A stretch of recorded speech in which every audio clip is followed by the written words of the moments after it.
And now, you're tuned in to RBLR, the home of Tampa Bay's RBLR Sports. Hello, everyone out there in Tampa Bay and beyond. This is James Knowles coming at you for the RBLR Sports podcast. I am here tonight to cover the Rowdies with my co-host Carlos, who has is that a new team poster? I'm assuming it is from last year. Yeah, it was the most recent one. I forgot I had that here. It was anyway.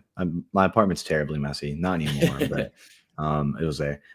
James, how's everything going down in Bradenton, Florida these days? Yeah, it's going well, other than apparently we are going to get some not so nice weather this week. I guess we'll see exactly how that turns out over the course of the week. But in the meantime, folks, we have some great stuff going on tonight. Yeah. Carlos, you and I are going to talk about the recent signing announced by the Tampa Bay, I guess the most recent signing announced by the Tampa Bay Rowdies. And we have an interview with a former Rowdy. If you have not read the description of this and you don't know who that is, then I just won't say it, but also you probably have already read it. So it'll be a surprise. It'll be a surprise for you. It'll be a surprise for anybody who has started listening in the background of your car while you're driving, who put it on and knows who's coming up. But yeah, let's get into the first thing here. Like and subscribe to us on YouTube, any major podcast platform, all that stuff you guys know. Follow us at RBLR Sports and all the social medias, whatever you use. Let's get into the news. The Rowdies have signed former Rowdy player Lawrence Weick to a contract in 2025. I don't know if there is an option for afterwards. I guess we will obviously have to see, but he is back for us in 2025. Carlos, how are you feeling about this one? Huge. I'm feeling great. This is a big signing. It's a signing, like regardless of it being Lawrence Weick, we have a player signed, which is great because that hasn't been the case in going on 2 months now. There hadn't been a roster announcement. That was Forrest Lasso. We came back to this team. Lawrence Weick making his way back to the Tampa Bay Rowdies. You'll recall he played 57 games for us across 2 seasons. Had a quick 2-game loan from Nashville. Before ending up in Huntsville City and playing a full season for Phoenix Rising in 2024. The fans out there loved him. They had great things to say about him. Had a great season over there. Really settled into the back line role that we saw him take up on the back half of his Rowdies career. If you recall, he started off as kind of like a defensive midfielder, a more central midfield, and started to settle into that back line role as the season went on. Got very, very good at that. He's going to be a huge piece on this back line that already includes Forrest Lasso and Aaron Guillen. And we're bringing in someone who's played with both of those folks already. So chemistry is already there. And you're bringing in a player who has proven talent on the back line, some good size and that like outside back three role at 6'1". Like this is going to be a great addition to this team. We already know what he's capable of. It's very obvious to the Rowdies fan who's seen how we like to play our game that those outside backs of the back three like to get up a bit like Aaron Guillen does. Lawrence Weick is someone who can do that, who can move the ball well. And you put him in a position on a corner, he can even rip in a shot from outside the box. So this guy has plenty of talent on the back line, and he can even contribute in the attack every once in a while, even from the center back role. So this is great, James. This is great on so many levels. I'm super glad he's back. It's always nice when you can bring back someone who's already familiar with the culture of the team, already familiar with the folks around him. Chemistry is already there, so it's plug and play for him. Yep, it is. I think that it is also plug and play in the sense that right now we are missing the right-sided player of that back three. Assuming that we continue with the back three, it would presumably have been Aaron Guillen, Forrest Lasso, Jordan Doherty, who followed Neil Collins, unfortunately, to Wraith Rovers. And in the meantime, we did not have somebody immediately ready to step into that spot. I think Lawrence Weick does the job perfectly, not only because of the things that you mentioned, but he did previously play as a midfielder. He is comfortable on the ball. He can carry it forward like Aaron Guillen has, like Jordan Doherty has, and like he himself has in the past. So I think that that's a good part of this. And there's the one other aspect that I would just highlight really quickly, which is his versatility. If we need him to play in other positions in a pinch, he has done that, and he did it pretty well. I think that's positive.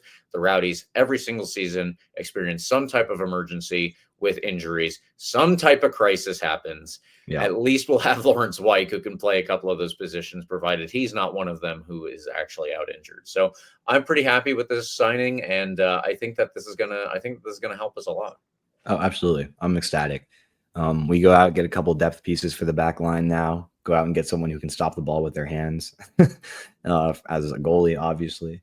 We're in pretty good shape. So looking ahead to the rest of the offseason, I'm thinking a lot of depth pieces incoming. Some folks that might be able to compete for a starting spot, but especially need to go out and get a name at the goalie spot. So Lawrence White, fantastic news this week. So it was great stuff, James. I'm really, really excited about this. I can't really think of someone that I would rather have back there right now, looking at like backline free agents in the USL market. This is a really, really great pickup. Yep, absolutely.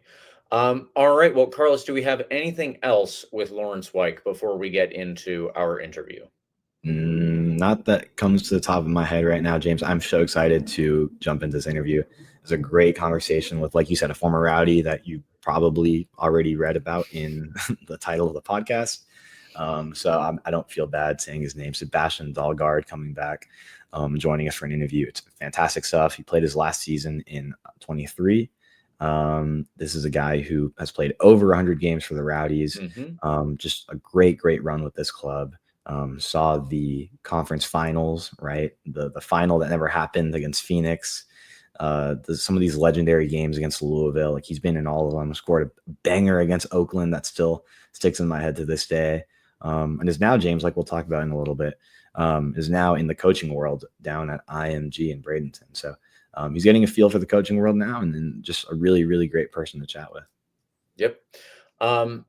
He is, I'm just looking forward to it. Before we do that, quickly want to throw out a shameless plug for the RBLR Sports shop. Liking and subscribing is free, but if you think you need some new threads for this year, 2025, maybe you want to change things up, you can support our podcast while you do that by heading over to shop.rblrsports.com, checking out all the designs we've got going on there. There will be a link in the description, of course.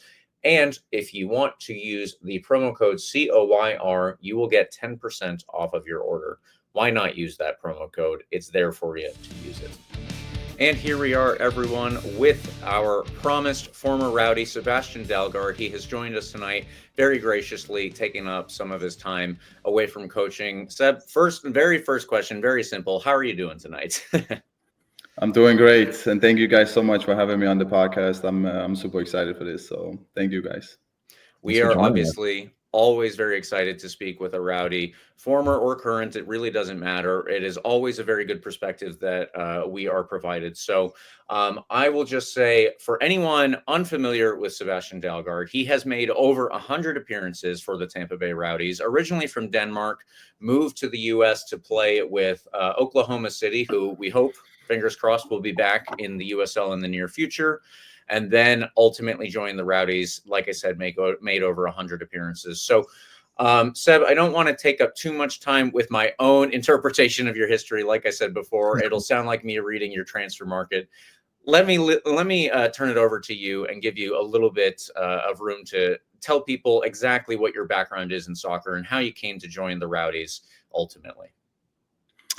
Like so many other professional players, I obviously started when I was a very young kid, probably around 5 years old.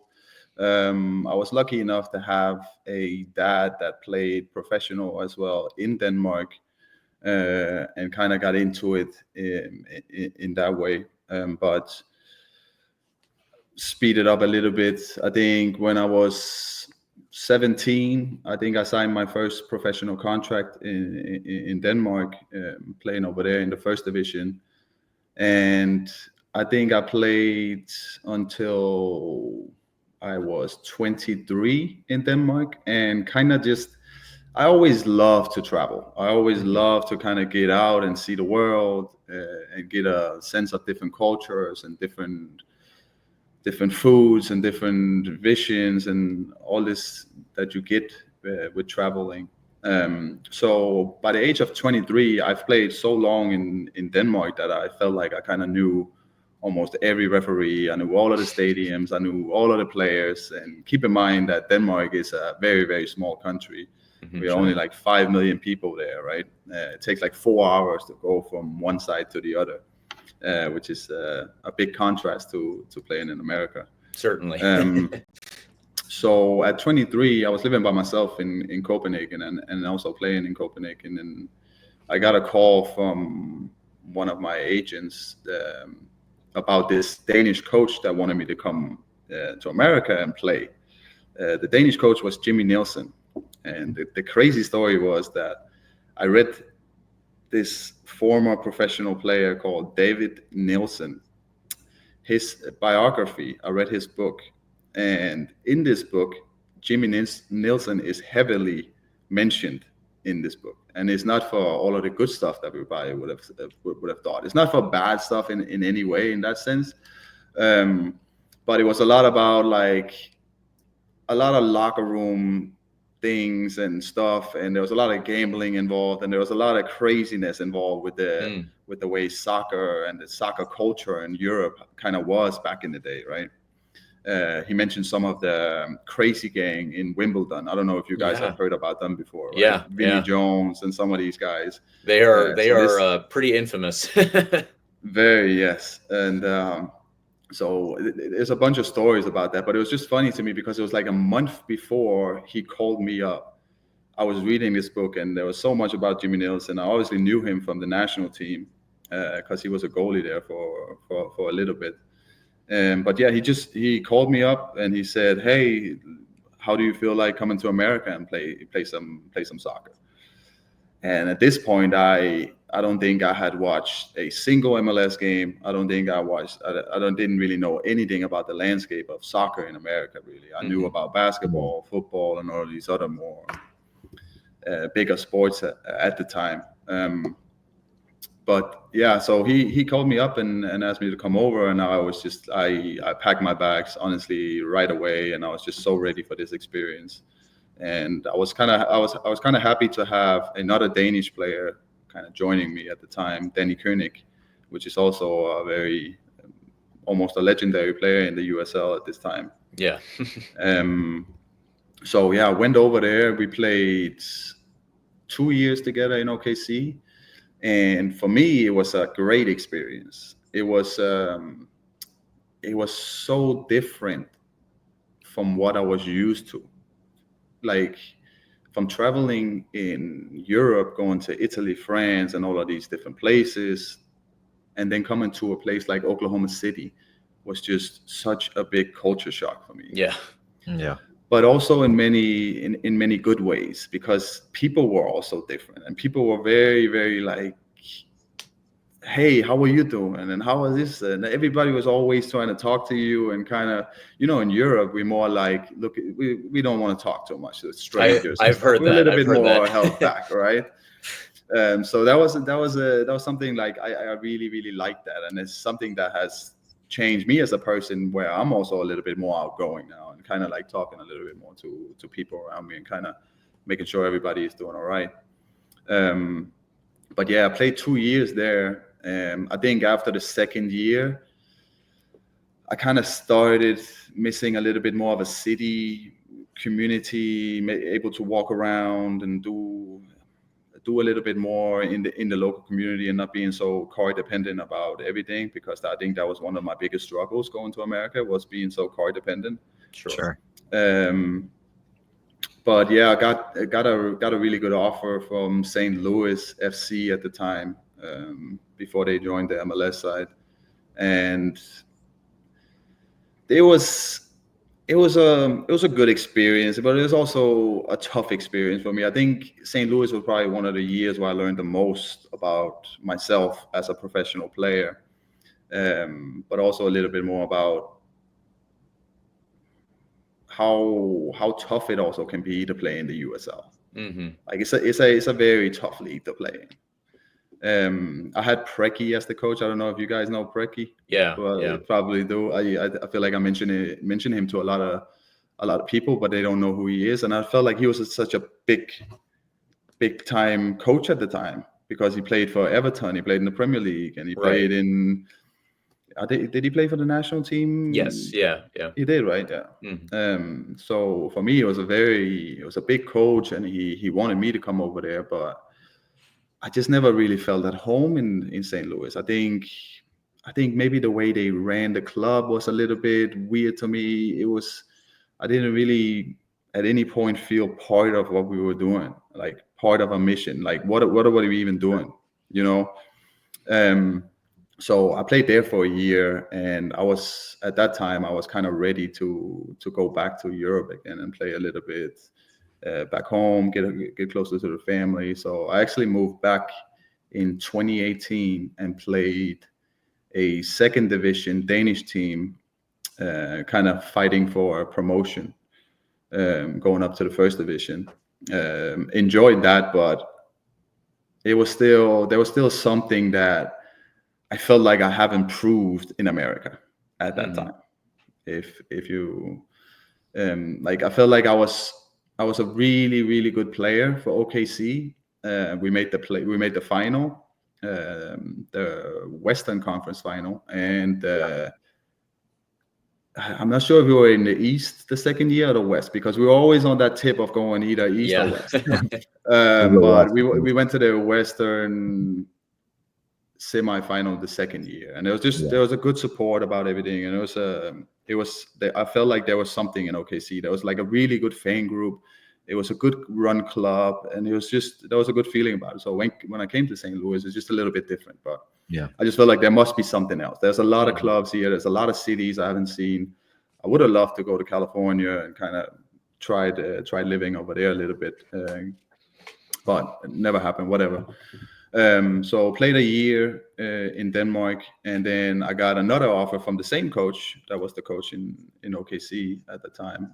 He was Hartford Athletic now, Jimmy Nielsen, and I signed up there, and I really, really enjoyed my time up there. I only played a year until which it was a good year. It was a really good year for me playing up there, but collectively and as a team, it was not a good year. And it's kind of also it was a brand new team, right? It was their first season in the USL, and it's kind of where you see how much was missing from these clubs that some of these other clubs just have engraved into their like culture or into their history of their club. Some of them, right? Especially the Rowdies. Like that's where I really felt that, where I was like, okay, this team there's some culture around this. There's some history here. There's something to fight for more than just each game. There's something like really engraved into it.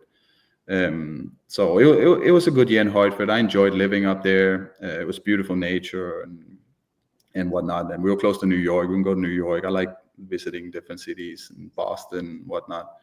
But I felt like when I kind of touched down in Tampa, and when I went with the Rowdies, it was a different feeling. It was just like, okay, here is like something maybe a little bit more European about this, because there's this history like I talked about, and you don't really feel that as much with a lot of it, because soccer is also new in America, isn't it? Yeah. Like a lot of teams, they come up here and there, and some teams they move from city to city and whatnot. Yeah. It's just a little bit of a different feeling, but I really, really enjoyed landing with the Rowdies. And Neil Collins and Lee Cohen, the GM at the time, I think Lee Cohen has probably been my favorite GM I've had almost my whole playing career. He was just so personal about things. He connected with the players, and you can see the success that Charleston has at the moment is 100% also something that he has a part of play in that. So absolutely. Yeah, and then obviously last November it was time for me to kind of stop playing and look in a different direction. But gotcha.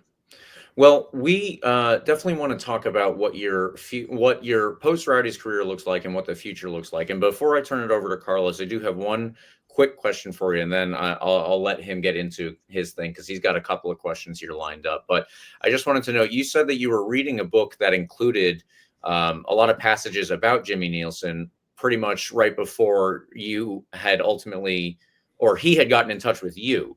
So did he reach out to you specifically from, how did he get in touch with you specifically? Had your careers crossed paths before, or did he just know, did you have a shared agent? What was the connection there? I think it was a shared agent, actually. He's from a different generation than I was. I saw briefly some games with him, like playing in a goalie. And I mean, for me, I'd never really looked at goalies too much. You know what I mean? Like, I'm an attacking player. I started as a striker, right? I was playing more as a wingback towards the end of my career, especially with the Rowdies. But I've always been a striker, attacker. I always wanted to kind of dribble and go attack, score some goals and stuff. So I never really was too concerned about goalies and stuff. Gotcha. I never really looked too much at it, right? I love goalies. The goalkeeper union and all of that. But no, it wasn't really anything I looked at. I knew him because of some of the stories maybe that came out with the news and stuff. But it was just different kind of reading it in a book. And like seeing exactly what these guys have done and all of these different things. I don't want to get too much into it, and maybe he doesn't want it to get out and whatnot. But it was just there was some funny stories, and it was so surreal almost to just have him on the phone like a month later after I read all of this stuff that was going down. So yeah, it's a very funny story. A lot of weird things that work out that way. But Carlos, right. I was like, wow. Yeah. Carlos, I will turn it over to you now to keep us going with our questions. Sebastian, I want to talk about that first season with the Rowdies as well, because you got here at, to put it lightly, a chaotic time, right? 2020, in the full swing of COVID, right? And you get here, and by this point, you're familiar with the USL, right? You've had a couple stints with OKC and St. Louis and Hartford. So you obviously had the first-hand experience of what a regular season was like. On top of transitioning to a new team, can you tell me about just how you felt that 2020 season went? I mean, obviously you got to the final, and we had that, nightmare end of the season where you couldn't play the final, which to this day I think haunts so many people. But just tell us a little bit about that first season, because just what a time to join a new team, come to a new place like Tampa Bay, in the middle of the COVID season. Can you just tell us a little bit about what that was like for you?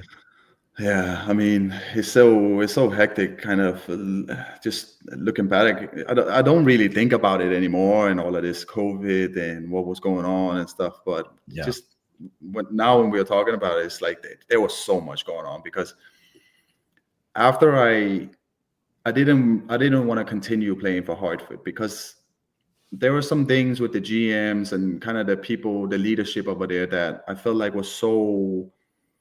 It didn't make sense to me. They kind of want to bring in a team for 1 year, then they want to get rid of that team, then they want to bring in a new team, then they want to get rid of that, then they want to bring in a new team. That was kind of how I saw how they were doing it. There was no plan with where they wanted to go. The only idea was just they want to win the USL. But it's just so unrealistic when you just bring in a bunch of new players that never played together, and then you are like, we want to win the USL. Right. I understand the mindset, right? I understand that. Like, let's compete for every game. But it's not realistic to win the USL if you're a brand new team, whatever. So I was just there was a lot of things. So I wanted to get out of there. And in the meantime, me and my wife was doing our green card process, right? For me to stay here and kind of play and work and not be an international player anymore. But the green card was kind of keeping us from leaving the country. I couldn't go back to Denmark. Like, if you leave the country at this point, they kind of fold your green card process. But it also prohibits you from getting a job. So I can't get a job until I get my papers. Like, I can't get a job without my green card. So you basically just sitting in America for like 3-4 months, not doing anything. You can't leave, you can't get a job, you can't get an appointment, you can't really do too much, right? But it kind of came right around end of February, beginning of March. And at this point, I'm a little bit frustrated with the whole process about this green card. I'm like, I need to get a team. People are starting preseasons, whatnot. I want to stay in America. And all of a sudden, I get this call from Neil Collins, and I don't remember a single thing that he said in the conversation.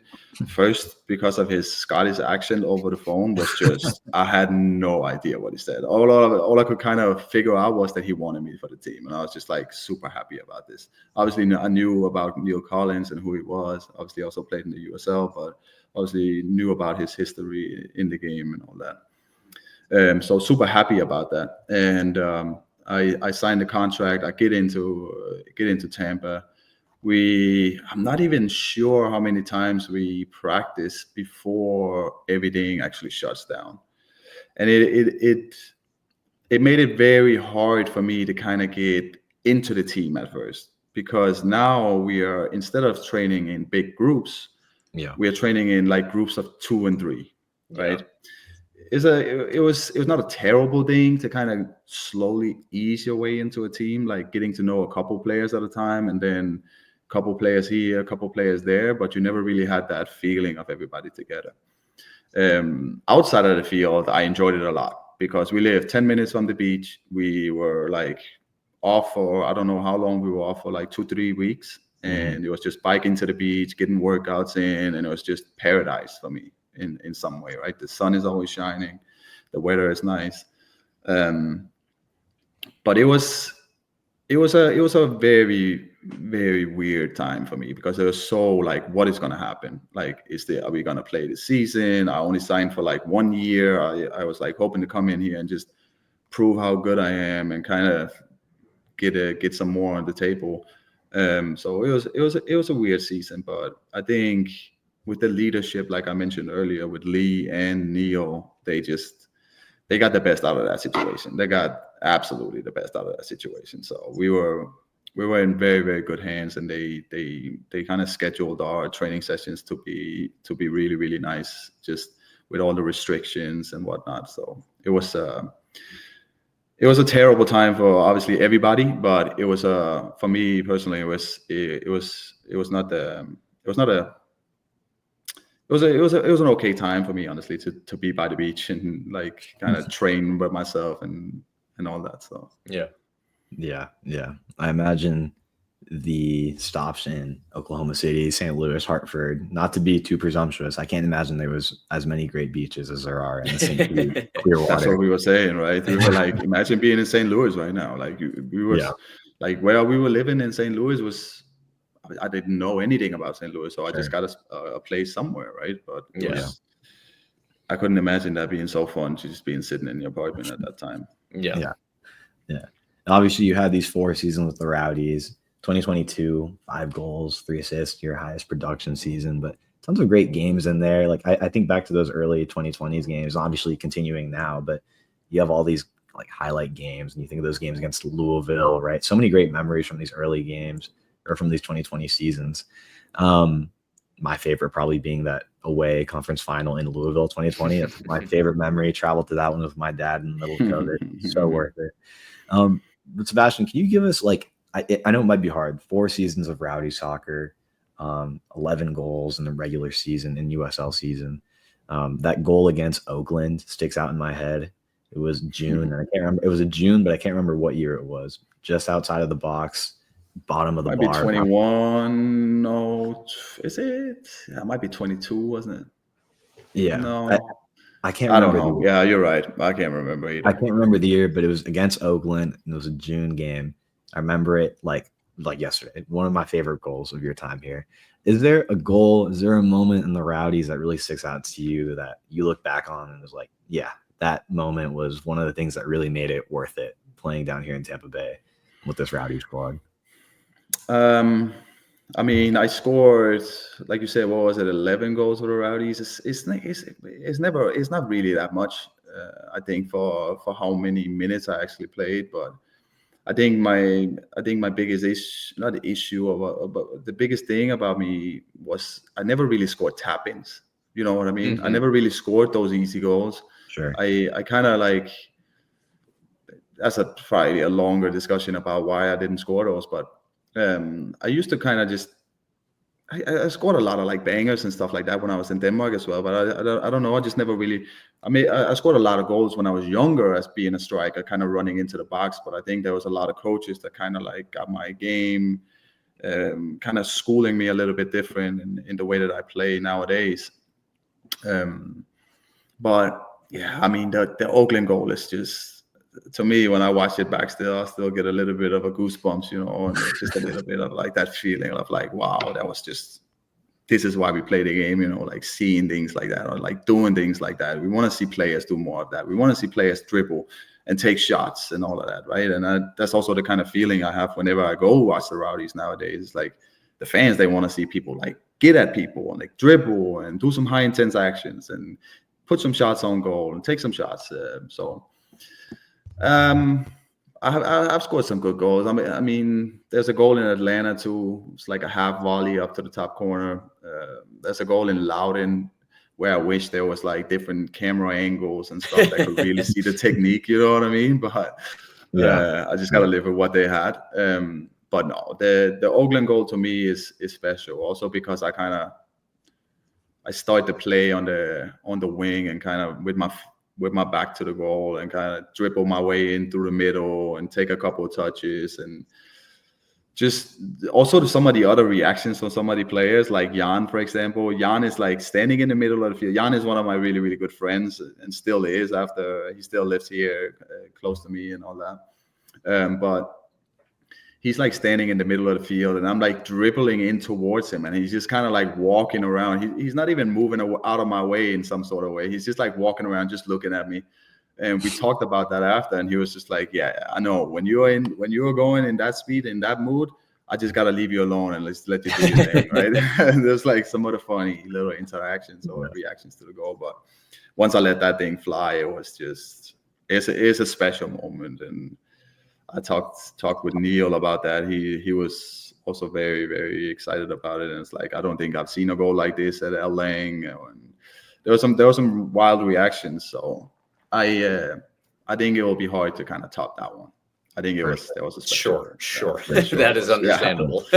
Yeah, I had to fact check myself here. If you want to go back, you're listening to this. This was September 3rd, 2021.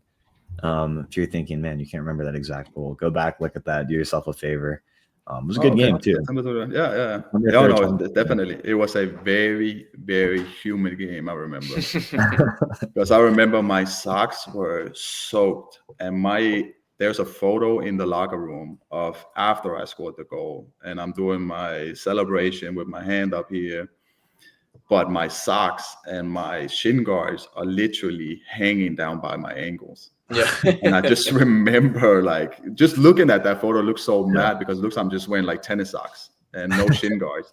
Yeah. But I just remember how humid that game was. And that was definitely also something you had to get used to playing in Tampa. Oh yeah. That was wild. That was very wild for me. Like getting used to that. I don't know if I'm even there yet. Like I don't think so. That's awesome. I'm looking back now, and even that was a game that when Zadi got on the score sheet, Lucky Mkosana got on the score sheet, just great names on that 2021 roster, James. I think that's legends of the game right there, man. I mean, legends of the USL, isn't it? Like when Zadi, Lucky, and some of these players, Jan Ekra for sure. It's one of the players I was maybe a little disappointed that the Rowdies wouldn't re-sign with a player like Jan, but they obviously have their own idea, their own visions, and their own plans. So I will say I have the 2023 stats. We didn't keep the actual stats book for RBLR in 2022, but in 2023, just between yourself, 5 Man of the Match awards and Jan Ekra 3 Man of the Match awards, it was a pretty good season. And I remember we were trying to start something of a Jan Ekra fan club specifically to RBLR Sports, but it probably takes a little bit more than that. So we were on board with you. Okay, yeah, I got 5. He got 3. You said? Yes, that was 2023. That's important. That is important. There you go. You can rub that in next time you see him. Oh yes. No, I know he also went the coaching way. He's coaching up in Premier now, so we still keep in touch and we still share our ideas about the game and whatnot. So he's a great resource and a great friend of mine. So, man, that has got to be pretty cool for the young players. Not that I should obviously say that my dad was a bad coach, but You have growing up, if your options are somebody who played professionally with the local soccer club, I mean, I can't imagine that there's probably no better inspiration for a youth player than something like that. Sure. Yeah. I mean, it's yeah. I guess it's super nice for the players also to just kind of have like somebody that understands all of the different aspects of the game, and not just like performance and scoring goals and stuff. I also understand like all of the struggles that you go through as a player, right? Like all of the stuff outside of the field. And maybe you come to a practice and you don't feel too motivated about this and that. Like I've been through all of it. Like I've been playing elite sports since I was like 17, right? Signed my first contract there, but also before that. So I totally understand all of these guys, their behaviors and their moods and their struggles, right? I understand it because I've been through it myself as a player, and I've had terrible coaches. I've had absolutely terrible coaches when I'm looking back at it, right? They kind of I've had coaches that kind of took my personality away from Right. how I wanted to play the game, right? Because it had to fit into a winning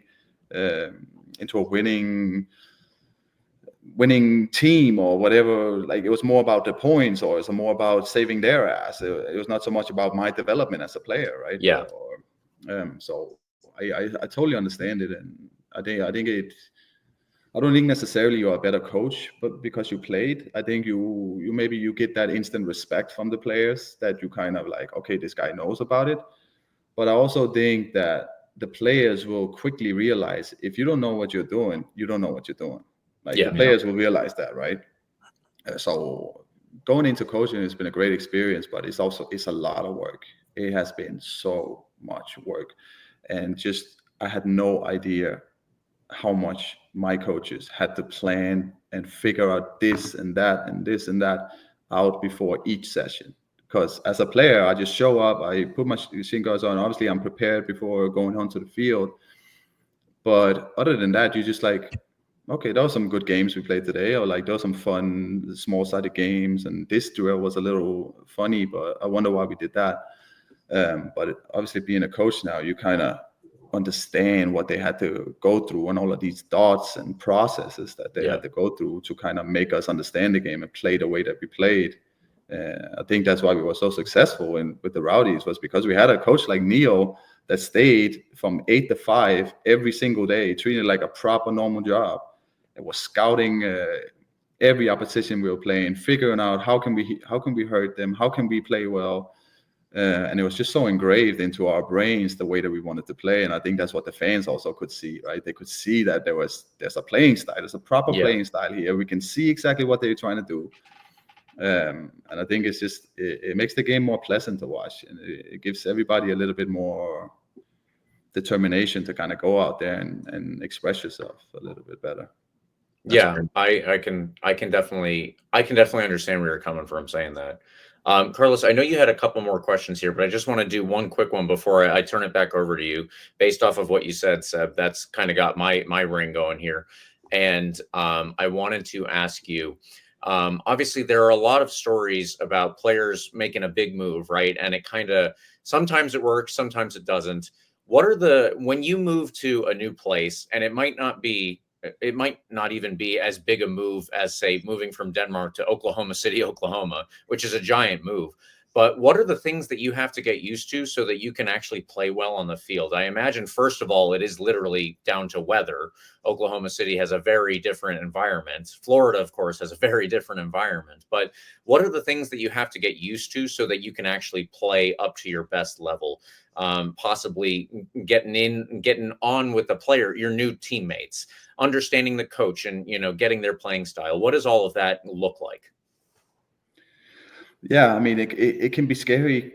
It can be scary for a lot of people joining a new team, and especially if there's a team that's been together for a little bit. And that was how I felt with the Rowdies, right? They kept kind of the core of like Leo, Seba, and some of these Jan and whatnot that's been together for a couple of years before I came in. So they were kind of like grouped in together a little bit.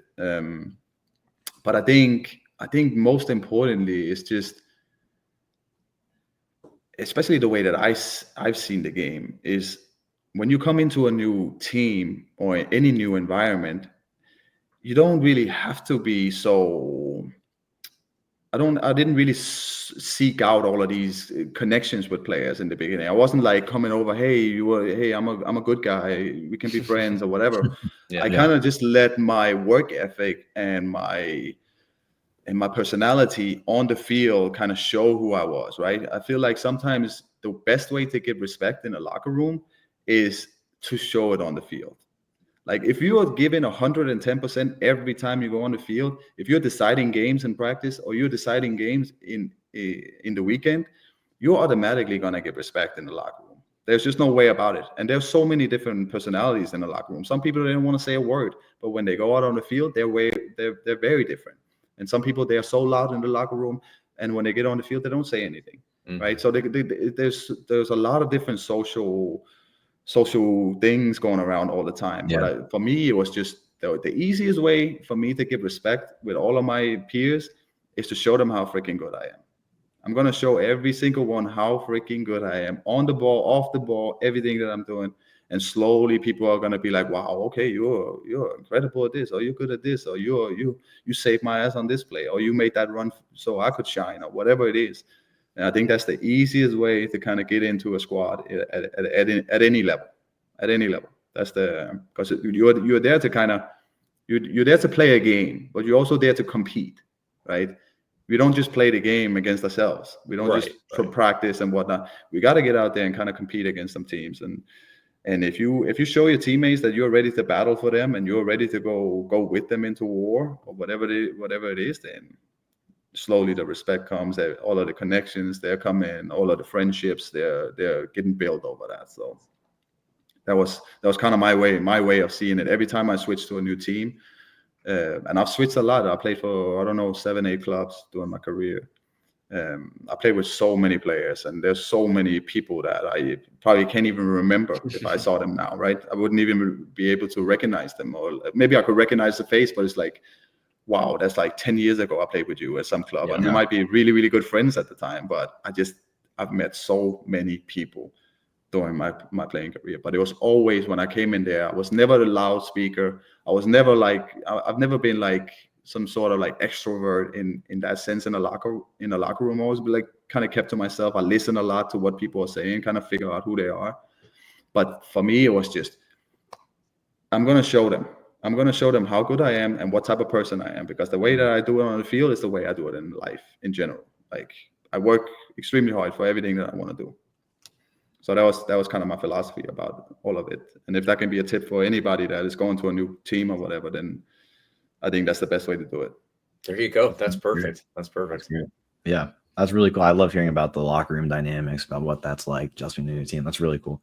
I appreciate you sharing all the coaching updates. I think that's really cool for Rowdies fans who, players move on to a new club or they end their career. And I think a lot of folks think about, hey, I wonder what so-and-so is doing at this time, So it's really cool to hear about what you're doing at IMP with the U16s. You said MLS Next Pro, right? MLS Next Pro? Or MLS Next, sorry. That's really cool. Yeah, MLS Next, yeah, you're right. Yeah. It's been great. It's been so much fun. And it's just like I'm figuring things out. Like I wasn't 100% sure what I wanted to do after soccer. I just knew that soccer had taught me so many things about life and just like hard work, discipline, structure in my daily life, and all of these things. And I think that's where sometimes people, they forget that, yeah, you're a soccer player, right? It's not like you're not saving the world or you're not saving people's lives, but you're giving something back to the community in first place. But you're also learning a lot about like structure and discipline and hard work. And it's something that you can actually take on to the next anything that you're going to do. Yeah. I think it's very good for a lot of businesses to kind of hire some of these people that are like elite, that used to be in some sort of elite environment, because it teaches you a lot. It teaches you a lot about camaraderie and teamwork and hard work that I already covered. But that to me is the most important thing I take away from soccer nowadays. Is just those like personal like accolades that I have with that. That's great. That's great. Well, Seb, Mr. 100 himself. I mean, you're part of a very small group of folks who play for the Rowdies for 100 games or more. So tell me, do you keep up with the team these days? Do you see what's going on with the club? If you do, what are kind of impressions of maybe the team did last season, just generally? And you kind of excited about where they might be going next year? I'm gonna be excited for this year. I think I came to most of the games in the beginning of the season last year, just to kind of see what type of direction it was going. Obviously, to support the new coach and support some of the players that I played with before. Obviously, I have some good connections with some of the guys that are still there. I wasn't.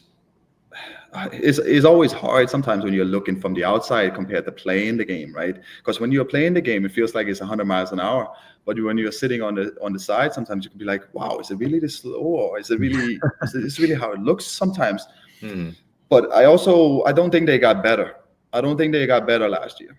I think it was a step back. But it's also okay because Neil Collins was a big personality.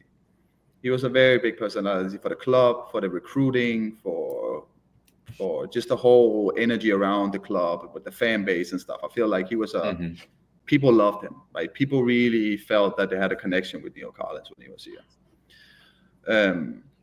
So it can be very, very tough for a coach to come in and kind of take over the rails there. And I think he's Scottish as well, but being a coach from outside and coming into the USL, I don't think that people really understand how hard it is to compete in the USL. Like I don't know if you guys watched the game the other day with Arsenal against, who did they play in the cup? Not New United, the one before that. Do you guys remember that? They lost, didn't they? My brain is stuck on the Man United game. Oh, did they draw? They draw. It was the first game of 2. I can't remember who they played. Forgetting. I'd have to go back and check. Yeah, whatever. Yeah. It doesn't matter. But Mikel Arteta was mentioning that the ball was different.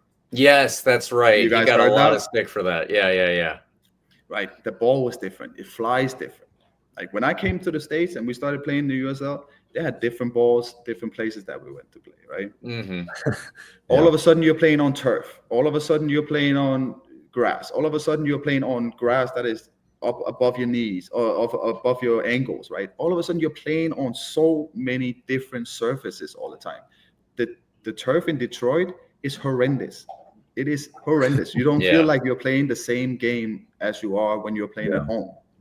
Playing on the turf in Loudoun is a very different turf than it is in Detroit. It's a very, very slow game all of a sudden because every time the ball hits the ground, it stops because of all of that black car tire or whatever they have like ripped apart all over there. Yeah, car tire. So, right? yeah, but it might as well be. But it is. I'm pretty sure it is like old car tires that they kind of like split up and put onto the field. But to me, it's very, very, very hard to compete in this league. And you have the Rowdies, you have an older team. Some of them played in Europe, some of them played there. So sometimes going to like Loudoun or Detroit and kind of motivating everybody to play can be it can be tough. That's just the fact of it.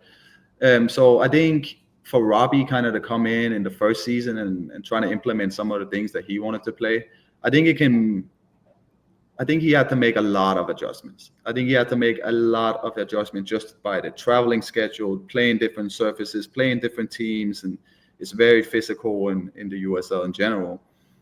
So I'm more excited to see what he does now in his second season, having a little bit more of a taste for it, and kind of getting some more players in that he maybe knows a little bit better. You know, maybe getting some other players from the USL teams that he maybe scouted and was like, wow, this guy can do a difference for our team. So I think this second season is going to be major for him, obviously for his career here in America, first and foremost. But I think it's going to be major for the Rowdies as well, because it's like, where are they going to go? Where are they going to go now after being on top for so many years? Are we just going to be kind of going down to being a mediocre team at some point and just being like one of those guys that just like in and out of the playoffs or maybe just making playoffs like what almost happened this year? Like, to me, that would be such a shame. That would be such a shame for such a historic club with so much culture and so many bright people in there to kind of see that kind of downfall, because we still have a lot more to offer than a lot of the other teams have, or a lot of the other organizations have, right? Like just whatever is in the area here, and the culture and the fan base and the history, like I touched upon. But so I think this next season is gonna be very interesting for both the Rowdies and for Robbie as a coach. But I'm excited to follow. I'm very excited to follow. That's great. Yeah, I appreciate that insight. Insight's really cool from a former Rowdies player, obviously having more of a taste of what the field is like, having actually played on it, right? Really but it's something that you can't say it, right? You can't say it as a player. You can't be like complaining about this, because it's the same for everybody. It's the same for the other team. It's the same for us. It's just bad excuse if you're in the moment and you're like, but the field is terrible. It's a terrible excuse. Look at the Mikel Arteta talking about the ball. Everybody's like, what are you talking about? Everybody played with that ball, right? It's a bad excuse. But getting out of it, you can kind of start talking about how tough it actually is to play in the USL. And it's a tough league. It's a very, very tough league to play. Absolutely. Just a travel schedule. I mean, flying 6 hours to California. We're not flying charter. We're not flying private. We're flying normal, right? Yeah. Up at 5 a.m. to fly 2 connections over to California or whatever it is, right? And then we play a game the day after. So it's a crazy schedule, man. It is. Yeah. James, do you have anything else? That's all. I mean, I'm fascinated. Sebastian, like I could talk with you for hours. It's really interesting to me. I feel like we've already anytime. I love playing. I love talking about soccer, and especially now when I'm a coach. It's just it's on my mind like 24/7. I sometimes just have to go out and get like a punching bag, or I have to play like a video game or something just to like stop thinking about soccer. And especially now that I have my own team, I'm constantly thinking about how can I improve this player? How can I improve our team? How can I do this? It's very, very time consuming. But it's also just super nice to kind of just share ideas and talk to other people that are passionate about soccer. I enjoy it a lot. Well, we obviously do appreciate having you on. Seb, if it's all right, I forgot, this is what we would usually do in an interview to end. At the end of it, we would go through a lightning round. So a couple of quick questions here, if that's all right for you. Who was your favorite team growing up? Favorite team? Yes. Real Madrid. Okay. Zinedine Zidane was my biggest role model growing up. Right before that, it was Michael Laudrup, the Danish soccer player. He played for Barcelona and Real Madrid. Real Madrid has always been my team. Gotcha.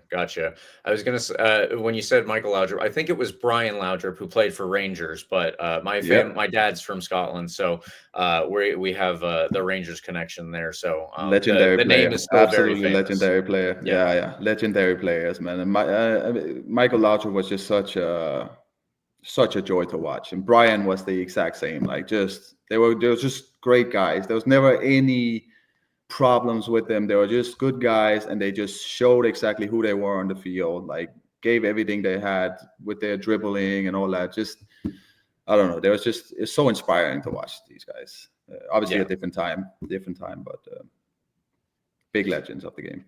And my next question is, who is the best player that you've ever either played with or against? It could be with or against, but the best player that you've personally been on the field with.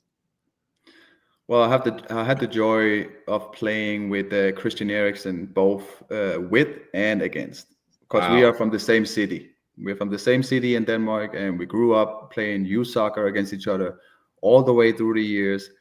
And I mean, he left to Ajax when he was maybe 16, 17. So I'll give you a different player for my professional career. But just in general, of like talent-wise, I think I've never seen anything like it with Christian Eriksen, especially when he was a younger kid. It was so absurd, being good with left and right foot, and just like it was a totally different level of player that I've ever seen in a youth setting. That was Christian Eriksen. Professionally, I played with a lot of good players. There's obviously a lot of players in Denmark. I played with some legends of the game in Denmark and stuff. I don't know if you guys will know too much about it. So let me stick to the USL here.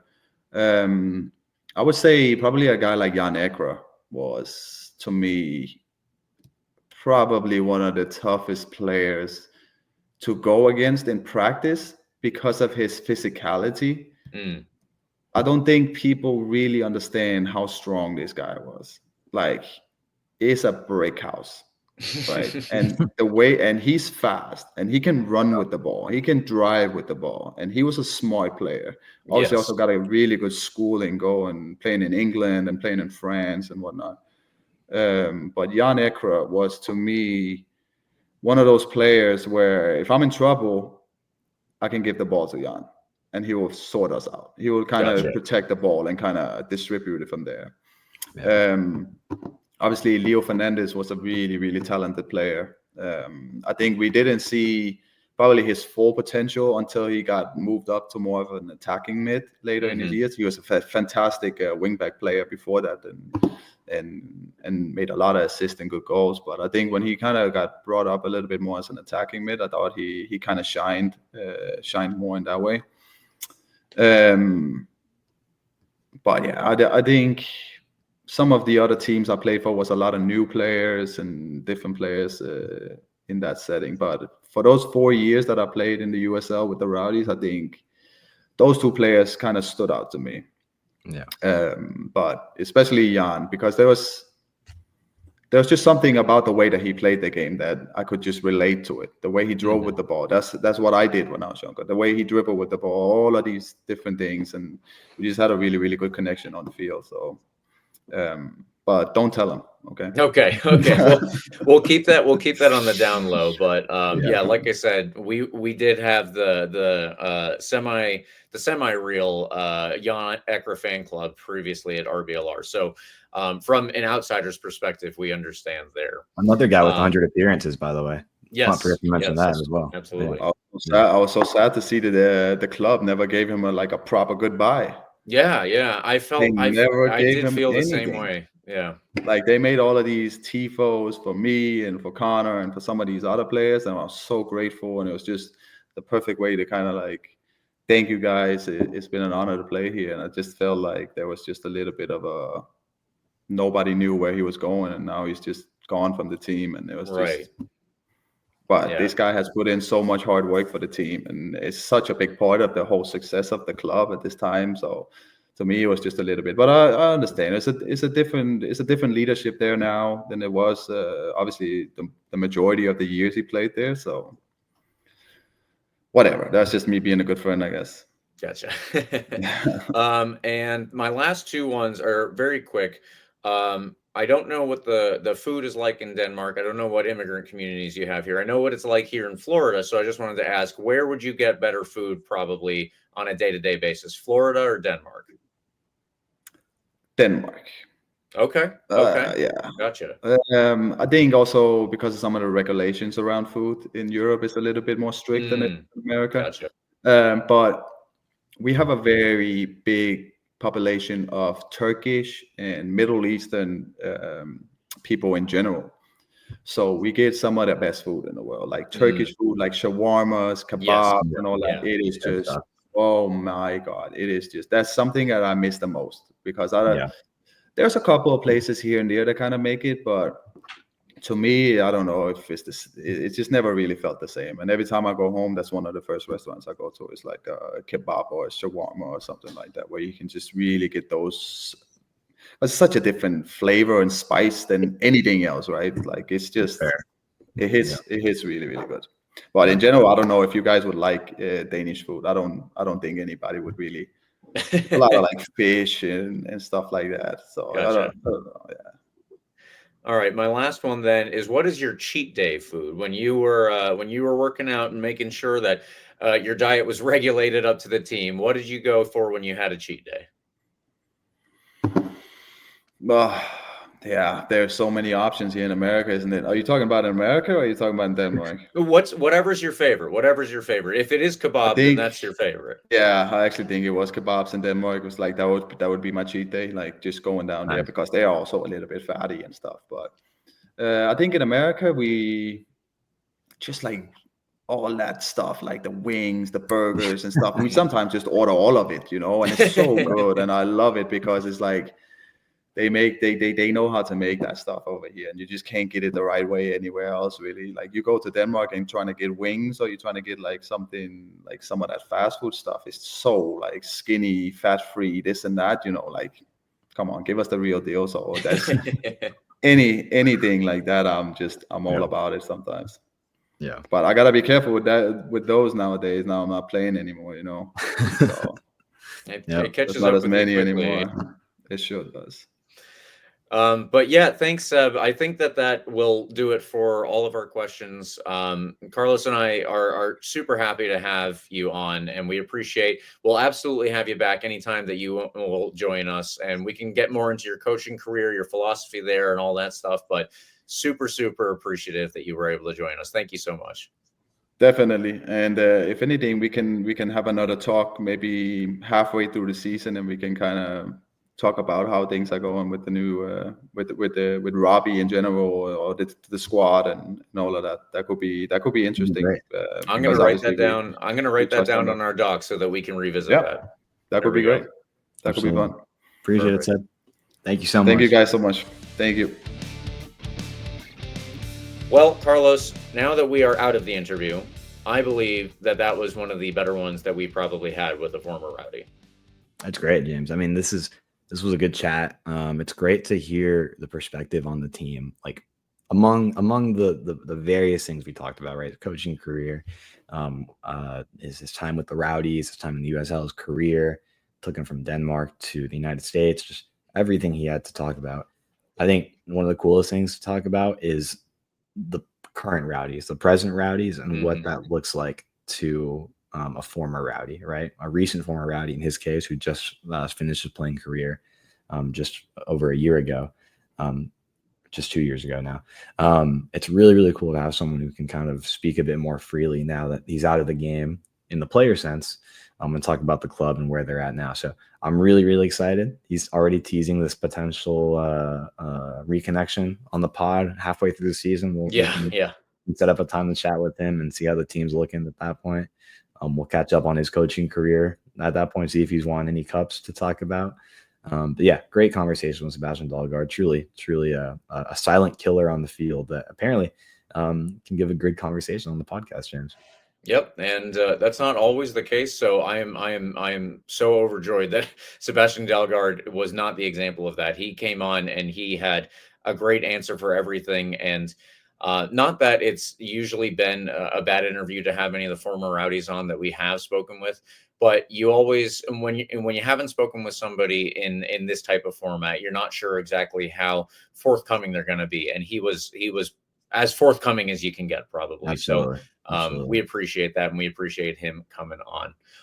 Segment 4, extra time, really quickly. We will have the Hot Wings Challenge for our producer Eureka in the future. Eureka is just taking the time to try and set it up exactly the way that he wanted before we can get that going. So as soon as it is actually set up, we will have a date for you, and then we will actually get that teasing so that people know when they can watch Eureka burn his mouth off. Please stay tuned for that. And of course, you can stay tuned by following us on Instagram, Twitter, TikTok, Facebook, Threads, Blue Sky, anywhere you are at RBLR Sports. Thank you, listeners, for tuning in, but help us out by going over there. Of course, if you would like, you can follow me on Twitter at RBLRJamesK. You can use the hashtag AskRBLR, or you can reach out to Carlos at Carlos TPA10. Carlos TPA10. Did I say that right? Oh my goodness, I'm so tired. On Twitter or X, whatever you want to call it. I'm there. Georgetown basketball, Bucks football, sadly, not going to be much to talk about for the next few months, but follow me. We'll talk about Rowdies very, very soon, even more. There we go. Like and subscribe to all of our, to our podcast, where you can get all of our individual podcasts, or you can get the full experience on YouTube. We are also on Spotify, the iHeartRadio app, Apple and Google Podcasts, wherever you are. We'll see you soon. Come on, you Rowdies.